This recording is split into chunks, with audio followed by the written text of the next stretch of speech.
Okay, so no one's talked about forward-looking stuff yet. We're all developers here. It's never fun to crank out the last 1% of functionality and end of proper, completely empty the ticket bucket. Instead, we always want to go out and build new things. So I want to talk about two things I took away from reInvent this year that I think are super exciting and are really going to change the way people work going forward. And the first is Firecracker. Firecracker is the technology underlying Lambda and Docker tasks right now. And this year, Amazon sort of opened their kimono a little bit and showed how that works, and it's open source Firecracker. Firecracker is sort of something in between Docker and traditional EC2, wherein you make little VMs that are very specialized with a limited set of virtual hardware devices, and the result is that they can start extremely fast, 100, 125 milliseconds to start the VM, and that's what allows Lambda to work the way it does. The second thing is that it is completely virtualized as opposed to traditional Docker. So Docker is really just a glorified process running on your EC2 instance, and it runs in user space, and if you have a Kubernetes cluster, all of the containers that are running on the cluster could break out of their little Unix jails and affect each other. As a virtualization technology, that's not possible. Plus, you get a few other things that are going on as well.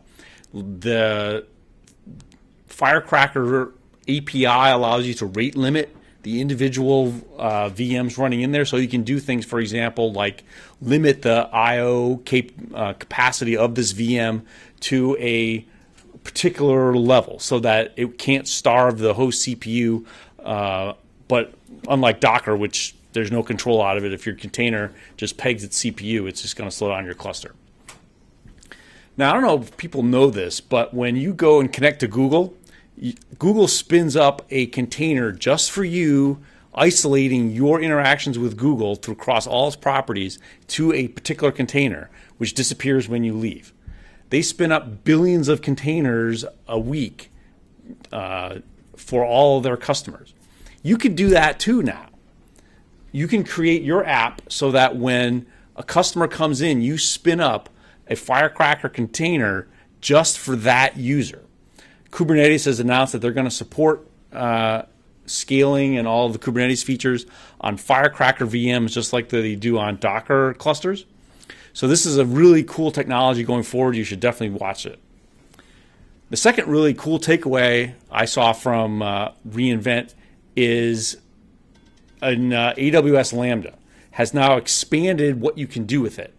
Prior to this year, you had to select from one of their runtime environments, and if you didn't like that runtime environment, well, too bad.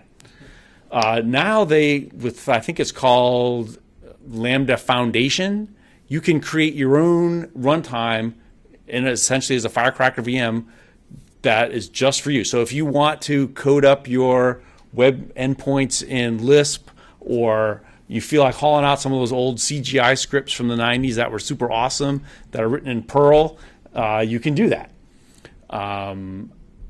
This is a whole bunch more control than you ever had before with Lambda, and I think it's going to really open up coding capability. So I know that one person was talking about WordPress. WordPress is written in PHP. If you wanted to migrate that now to a serverless architecture, you'd be in trouble. You'd have to say, like, oh, I have to go recode all this.